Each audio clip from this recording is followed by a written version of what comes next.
छेड़छाड़ नहीं की जाएगी। अब आते हैं मार्केट पे। आज का जो मार्केट है उसके अंदर आपको क्लियरली मोमेंटम दिखेगा। आज बाजार अच्छी बढ़त के साथ बंद हुआ। बैंक निफ्टी ने भी आज जोर लगाया। मझोले और छोटे कैटेगरी के शेयर्स उसके अंदर भी आज काफ़ी अच्छी बढ़त आती हुई दिखी, स्पेशली 12 बजे के बाद, जब बड़े शेयरों ने अपनी बढ़त को खोया नहीं। आज जो गेनर्स बने हैं वो थे टाटा ग्रुप के 5 में से 2 शेयर्स, जिसमें टाटा मोटर्स और टाइटन दोनों ने करीब 10% से ज़्यादा की मजबूती दिखाई। महिंद्रा एंड महिंद्रा ने 57 मिनट के अंदर अपनी 25,000 गाड़ियां SUV 700 को बुक कर दिया। उसका इंपैक्ट दिखा। आज ये शेयर करीब 5% ऊपर था। मारुति सुजुकी और इंडसइंड बैंक, ये कुछ एक और शेयर्स थे जिन्होंने आज मार्केट को काफ़ी जोश भरा है। आज जो शेयर्स टूटे वो थे ONGC, प्रॉफिट बुकिंग हुई है। डॉक्टर रेड्डीज के अंदर भी आज नुकसान ही देखने को मिला। कोल इंडिया, HDFC और बजाज फिनसर्व, ये कुछ एक शेयर्स आज आपको कमज़ोर होते हुए दिखे। मिड कैप श्रेणी के अंदर जो आज तेज चले हैं, फिर से रियल एस्टेट का बोलबाला था। आज रियल एस्टेट इंडेक्स अपने आप में 6% चला और उसमें ओबरॉय रियलिटी, पेज इंडस्ट्रीज और साथ ही गोदरेज प्रॉपर्टीज़, ये बहुत अच्छे से मजबूती के साथ चले। पेज इंडस्ट्रीज में बकायदा 10% ऊपर जाके बंद होने में कामयाब हुआ। इसके अलावा मिड कैप कैटेगरी के अंदर अगर आप आएंगे तो आपको ऑयल इंडिया, फोर्टिस और नवीन फ्लोरो, ये कुछ एक ऐसे शेयर्स थे जिनके अंदर आज प्रॉफिट बुकिंग आती हुई दिखी है। अगर मैं सेक्टर स्पेसिफिक आपसे बात करूं तो आज का सबसे बड़ा आई बॉलर जो था, जिसको कैच कर रहा था, वो था रियल एस्टेट। उसमें शोभा, ओबरॉय और गोदरेज ने काफ़ी मजबूती दिखाई है। ऑटो सेक्टर के अंदर टाटा मोटर्स की लीडरशिप थी और साथ ही अशोक लेलैंड भी काफ़ी अच्छा चला। और अगर आप वीकनेस की बात बोलेंगे सेक्टर में, तो गैस सेगमेंट के अंदर थोड़ा वीकनेस था, जिसमें गुजरात गैस, HPCL और GSPL, ये शेयर हमको कमज़ोर बंद होते हुए दिखे। ठीक है, शुक्रिया डिम्पी इस अपडेट को हम तक पहुंचाने के लिए। और देखिए, पीरामल एंटरप्राइजेस ने बड़ी रीस्ट्रक्चरिंग का ऐलान किया है। कंपनी अपने फार्मा बिजनेस को अलग से लिस्ट कराएगी। डीमर्जर के ऐलान के बाद मेरे सहयोगी अजय शर्मा ने पीरामल ग्रुप के चेयरमैन अजय पीरामल से खास बातचीत की। आइए आपको सुनाते हैं ये पूरी बातचीत। जैसा भी आपने बताया हमें कि 10 इयर्स पहले आपने डोमेस्टिक फॉर्मुलेशन बिजनेस सेल किया था, उसके बाद भी आपने ब्रिक बाय ब्रिक उस 10 साल में 3 सेगमेंट्स में ये बड़ा एक फार्मा बिजनेस बना लिया है और उसका ही आज डीमर्जर हो रहा है। अगर आप थोड़ा रनवे ऑफ ग्रोथ, आगे के प्लान्स फार्मा बिजनेस में, क्या गेम प्लान है पिरामल ग्रुप का, ये थोड़ा शेयर कर सकते हैं? तो पिरामल ग्रुप में जो फार्मा बिजनेस है उसको ग्रोथ के लिए हम लोग दोनों एक्विजिशंस भी देख रहे हैं और ऑर्गेनिक ग्रोथ भी देख रहे हैं। अगर आप देखेंगे तो फार्मा बिजनेस समझिए अब 15-16 महीने पहले हमने फंड रेज किया था कार्लाइल के साथ, जिन्हें हम 20% इक्विटी दिए थे और वो उस समय वैल्यूएशन $2.8 बिलियन था। तो उसके तहत काफी इक्विटी आ गई है आज हमारे पास और हम आगे चल करके दोनों एक्विजिशन भी करेंगे और ऑर्गेनिकली भी ग्रो करेंगे। तो पिछले 12 महीनों में हमने 3 एक्विजिशंस किए हैं। उसमें से एक तो एक्विजिशन था, 2 एक्विजिशन CDMO स्पेस में था और एक इनहेलेशन एनेस्थीसिया में। और ऑर्गेनिकली भी हम लोग बढ़ा रहे हैं हमारा डिस्ट्रीब्यूशन, हमारे इन्वेस्टमेंट्स प्लांट में, ताकि कैपेसिटी बढ़े और डिमांड तो है ही, उसको हम सेटिस्फाई कर सकें। मिस्टर पीरामल, आपने बताया कि 15% का ब्लेंडेड ग्रोथ आप देख रहे हैं, लेकिन उम्मीद है आपकी कि शायद इससे बेटर हो सकता है और ये तीनों बिजनेसेस बहुत स्केलेबल लग रहे हैं, आपने बोला। एट द ग्रुप लेवल आपको क्या लगता है नेक्स्ट 5-7 इयर्स में कुछ कितना टर्नओवर ब्लेंडेड अचीव किया जा सकता है? देखिए, मैं ये फोरकास्ट देना तो ये ठीक नहीं होगा, क्योंकि आजकल ये सब सेंसिटिव इंफॉर्मेशन होता है। यही कह सकता हूँ कि अगर आप ट्रैक रिकॉर्ड देखें तो हमने ग्रोथ करते आए हैं और अब लगता है कि ये रफ्तार कुछ बढ़ेगी। जी, बस इतना बता दीजिए कि ये तीनों जो सेगमेंट्स हैं आपके, CDMO, हॉस्पिटल जेनरिक्स और वेलनेस वाला सेगमेंट, इसमें बड़ा इंजन ऑफ ग्रोथ अगर हम देखें फार्मा बिजनेस तो क्या होने वाला है? ऐसे तो तीनों ही सेगमेंट अच्छे हैं ग्रोथ के लिए, क्योंकि डिमांड देखेंगे तो सभी में है और हमारा मार्केट पोजीशन भी अच्छा है। इसमें सबसे बड़ा अगर टर्नओवर में देखेंगे तो CDMO है, फिर हॉस्पिटल कॉम्प्लेक्स जेनेरिक्स है और फिर जो OTC बिजनेस है। लेकिन तीनों में ग्रोथ तो है ही। इसमें ये भी कहूंगा कि आज अबाउट 93% हमारा टर्नओवर इंटरनेशनल टर्नओवर है, और तो ये काफी ग्लोबल, ये बिल्कुल ग्लोबल बिजनेस बिजनेस है। सो और बिजनेस सर मैन्युफैक्चरिंग भी काफी अमेरिका, यूएस में है, कनाडा में है, यूके में है और भारत में है। सर जिस हिसाब से global strategic investors, large global pharma innovators और हर तरह के बिग फंड सब इंडिया की कंपनीज को अपना स्टेक आय कर रहे हैं, क्योंकि वो पार्टिसिपेट करना चाहते हैं ग्रोथ में। इनफैक्ट अब मैं कुछ एमएनए का डेटा देख रहा था, लास्ट 1 ईयर में सबसे ज्यादा एमएनए इधर ही हुआ है, हेल्थ केयर, वेलनेस, फार्मा वगैरह। तो आपको भी लोग अप्रोच कर रहे होंगे पार्टनरशिप्स, टाई अप्स के लिए ग्लोबल कंपनी, क्योंकि आपका बिजनेस अब अलग हो जाएगा, तो उनको फाइनेंशियल सर्विस नहीं चाहिए, तो उनको सिर्फ फार्मा में आ सकते हैं।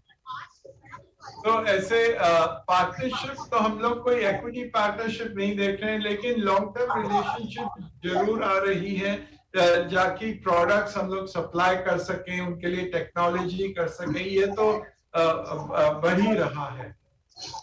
मिस्टर पिरामल, बहुत बहुत शुक्रिया, thank you so much for chatting with the times network, being such a supportive and such a support for us.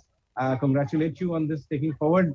I'm sure your shareholders are very happy at the value unlocking which is happening now. Thank you so much for your time. Thank you. कल दिग्गज IT company TCS के नतीजे आएंगे। Company के नतीजे कैसे रह सकते हैं, मेरे साथ मेरे सहयोगी शरद दुबे यहाँ पर ज्यादा बातचीत के लिए जुड़ गए हैं। शरद, बताइए कैसे रहेंगे नतीजे? हेडलाइन आंकड़े की बात कर लेते हैं। डॉलर रेवेन्यू में ग्रोथ है, 4% का एक्सपेक्टेशंस देखने को मिल रहा है। अच्छी डील्स हो रही है, स्पेशली आपके डिजिटल साइड में, तो एक अच्छी रेवेन्यू के लिए बम्प अप एक्सपेक्टेशंस है। एबिट के बारे में बात करें तो उनमें भी ऑलमोस्ट 6% का ग्रोथ देखने मिलेगा, तकरीबन 12,300 करोड़ तक का एबिट रहेगा। और मार्जिन्स में एक अच्छी पॉइंट मैंने नोटिस की है कि ऑलमोस्ट 100 बेसिस पॉइंट्स ग्रो करेगा आपका क्वार्टर ऑन क्वार्टर बेसिस 26% पे। तो ये एक इंपॉर्टेंट चीज़ रहेगा। याद रखिएगा कि बहुत सारे खर्चे हो रहे हैं, आउट ऑफ पॉकेट एक्सपेंसेस हो रहे हैं, ट्रैवल एक्सपेंसेस हो रहे हैं, उसके बावजूद टॉप लाइन ग्रोथ पे जो एक अच्छा ग्रोथ देखने मिल रहा है। नेट प्रॉफिट पे ऑलमोस्ट 7.5% का अनुमान है ग्रोथ का। एक्सपेक्टेशंस की बात करें तो almost 5% revenue growth constant currency growth terms में देखने को मिलेगा। और उसके अलावा जो ओवरऑल डील्स है, सारे सेगमेंट्स में जो है अच्छी डील्स की जो है सेगमेंट में होप है। और उसके अलावा आपके जो डिजिटल साइड है, जो ऑलमोस्ट 40 to 60% रेवेन्यू कंट्रीब्यूट करते हैं, उस पर मैनेजमेंट कमेंट्री भी हम लोग नोटिस करेंगे। और एक्सपेक्टेशन से स्ट्रीट की जो मैनेजमेंट की गाइडेंस है, उसमें जो है एक अच्छी ग्रोथ देखने मिली। ओवरऑल जो अगर बात करें तो हमारी जो सस्टेनेबिलिटी है डबल डिजिट रेवेन्यू ग्रोथ की, उस पर फोकस रहेगी स्टॉक पे। और मार्जिन आउटलुक के भी जो है मैनेजमेंट की कमेंट्री बहुत इंपॉर्टेंट होगी। और सबसे इंपॉर्टेंट पोर्शन जो है एट्रिशन रेट्स जो है बहुत बड़े हैं, और वो एक कंसर्न है कंपनीज के लिए, और वो कैसे उसके डील करते हैं उस पर भी जो है फोकस रहेगी हमारी। तो ये है टीसीएस की प्रीव्यू। ठीक है, शुक्रिया शरद इस अपडेट को हम तक पहुंचाने के लिए। और देखिए, होटल इंडस्ट्री मंदी से तेजी से उबर रही है और कोविड से पहले के दौर की तेजी फिर से दिखाई देने लगी है। होटल इंडस्ट्री के दिग्गज और आईएचसीएल के एमडी और सीईओ पुनीत चटवाल ने ईटी नाउ प्रदेश से खास बातचीत में उम्मीद जताई कि त्योहारों के मौसम में हॉस्पिटैलिटी सेक्टर में बूम जरूर दिखाई देगी। देखिए, सेक्टर में जो टर्मोल आया था वो 18 से 20 महीने तक काफी ज्यादा था। उसको एकदम से रूल आउट करना बहुत मुश्किल है, बट ये सच है कि पिछले 3 महीने जुलाई, अगस्त और सितंबर, जो हमारी एक्सपेक्टेशन थी सेकेंड वेव के बाद अप्रैल में, उसके हिसाब से बाउंस बैक जो है काफी जल्दी हुआ है। एंड प्री कोविड लेवल के आप कम से कम ये कह सकते हैं 70% या 75% तक का रेवेन्यू वापस आना शुरू हो गया है, खासकर सितंबर मंथ में। और जैसे ही आपने बोला कि दशहरा का वीकेंड या नवंबर में दिवाली भी है, तो इसमें हमारी जो बिजनेस ऑन द बुक्स जो हम कहते हैं, उसकी काफी अच्छी इंप्रूवमेंट है। मंथ ऑन मंथ ऑक्यूपेंसीज बहुत इंक्रीज कर रही है। तो जब ऑक्यूपेंसी रेट इंक्रीज करता है तो रेट अपने आप, एवरेज रेट पर रूम भी इंक्रीज हो जाता है। जहां हम अभी थोड़ा सा जिसे कहते हैं पेशेंस की जरूरत है, वो इवेंट्स में है, वो वेडिंग्स में है, लार्ज गैदरिंग्स अभी भी बहुत स्टेट्स में अलाउड नहीं है, and for the right reason. I think safety is of prime importance. तो जैसे जैसे ये सब बिजनेस वापस आना शुरू होगा, खासकर दिल्ली, बॉम्बे, बैंगलोर में, I think we will easily cross the pre-COVID level of revenue।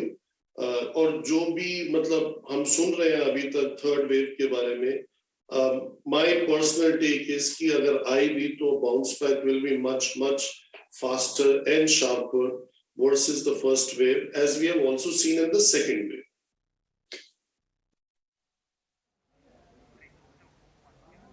और देखिए IHCL के MD और CEO पुनीत चटवाल के साथ ये पूरी बातचीत आप देख सकते हैं हमारे खास शो स्वदेशार में रात 8 बजे। एक और अहम खबर, जी इन्वेस्को विवाद में NCLT ने फैसला सुरक्षित रख लिया है। जी एंटरटेनमेंट ने 7 अक्टूबर यानी कि आज तक जवाब देने के NCLT के फैसले के खिलाफ NCLT में अपील की थी। उधर NCLT में भी इस मामले की सुनवाई कल तक के लिए टाल दी गई है। मेरे साथ मेरे सहयोगी उत्कर्ष यहां पर ज्यादा अपडेट के जुड़ गए हैं। उत्कर्ष, खबर यह भी है कि जी ग्रुप के फाउंडर सुभाष चंद्रा ने इन्वेस्को पर अवैध तरीके से टेकओवर की कोशिश का आरोप भी लगाया है।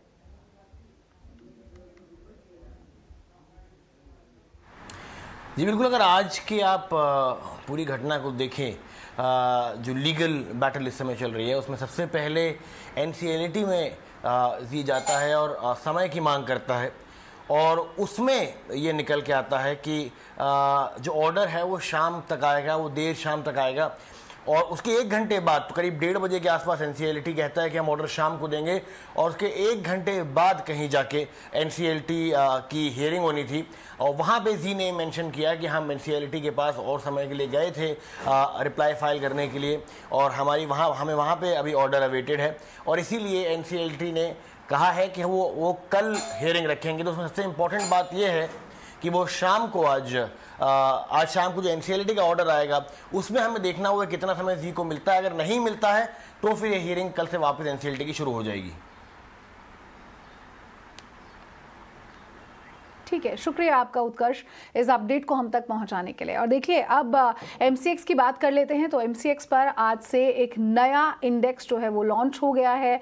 क्या है इस इंडेक्स की खासियत, ट्रेडर्स को क्या कुछ फायदा होगा? विश्व मोहन मेरे साथ यहाँ पर ज्यादा अपडेट के जुड़ गए हैं। विश्व मोहन, बताइए क्या कुछ अपडेट आपके पास है, कौन से ये इंडेक्सेस हैं जो आज लॉन्च हो गए हैं? देखिए, एनर्जी डेक्स के नाम से ये MCX ने लॉन्च किया है। देश का पहला रियल टाइम एनर्जी इंडेक्स है जो MCX द्वारा लॉन्च किया गया है। इससे पहले कमोडिटी में 2 और इंडेक्स MCX के पास है, वो है बुलियन इंडेक्स और मेटल इंडेक्स। इसके बाद ये तीसरा इंडेक्स साल भर के भीतर लॉन्च किए गए हैं। और जब ऐसे समय में जब सेबी अब तैयारी कर रहा है कि इंडेक्स में, कमोडिटी इंडेक्स में भी ऑप्शंस की मंजूरी देने वाला है, अगर ऐसा हुआ तो MCX के लिए बहुत फ़ायदे की खबर है। और सबसे अच्छी बात है कि पूरा एनर्जी सेक्टर ग्लोबली काफ़ी लाइमलाइट में है। जिस तरह के एक्शन देखने को मिले हैं, जिस तरह की तेज़ी आई है पूरे एनर्जी मार्केट में, और उसका यहाँ पर फ़ायदा मिलेगा।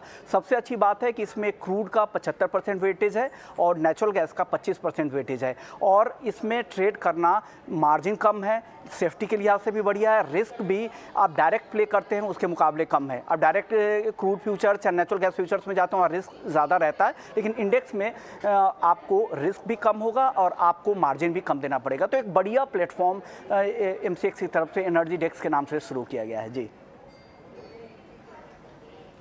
ठीक है, शुक्रिया विश्व मोहन इस अपडेट को हम तक पहुंचाने के लिए। और देखिए, आज से शारदीय नवरात्र की देश भर में शुरुआत हो चुकी है। आज से 9 दिन तक मां के 9 अलग अलग रूपों की पूजा अर्चना की जाएगी, और नवरात्र के पहले दिन मां शैलपुत्री की पूजा हो रही है।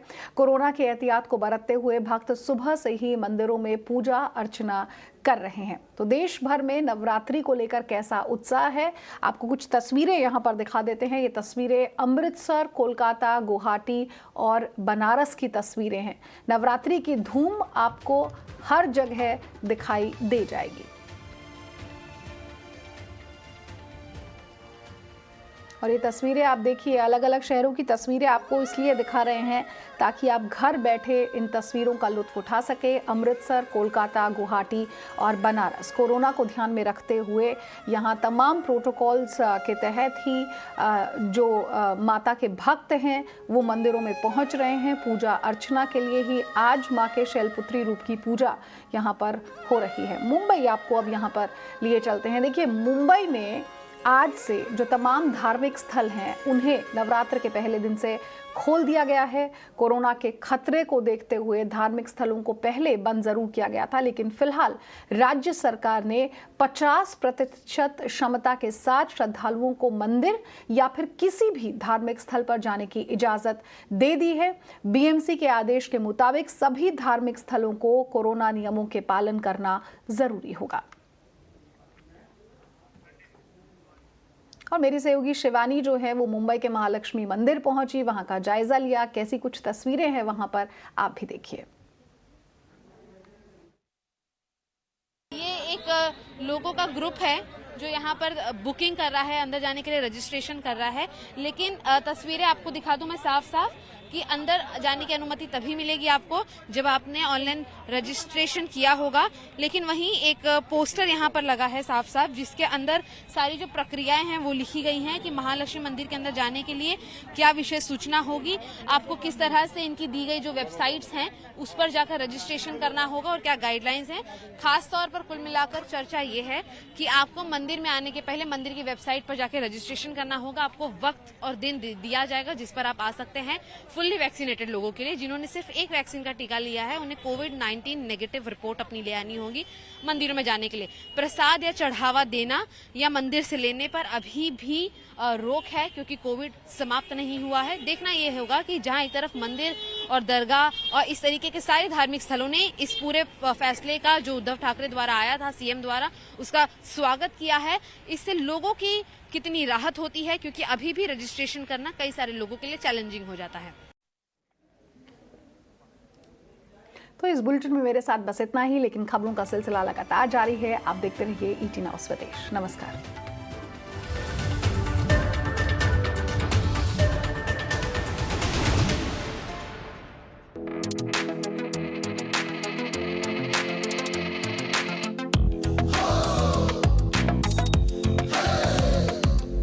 अपनी भाषा, अपनी रीत, अपने सुर है, अपना संगीत, अपने पर्व है, अपने देश दिखलाने आया स्वदेश। अपने पर्व है, अपने देश दिखलाने आया स्वदेश, दिखलाने आया स्वदेश। स्वदेश, स्वदेश, स्वदेश, स्वदेश। अपने रंग, अपने रंग, अपने लोग हैं, अपने संग, अपनी बातें और उपदेश बदलाने आया स्वदेश, समझाने आया स्वदेश, दिखलाने आया स्वदेश, दिखलाने आया स्वदेश। स्वदेश, स्वदेश, स्वदेश, स्वदेश।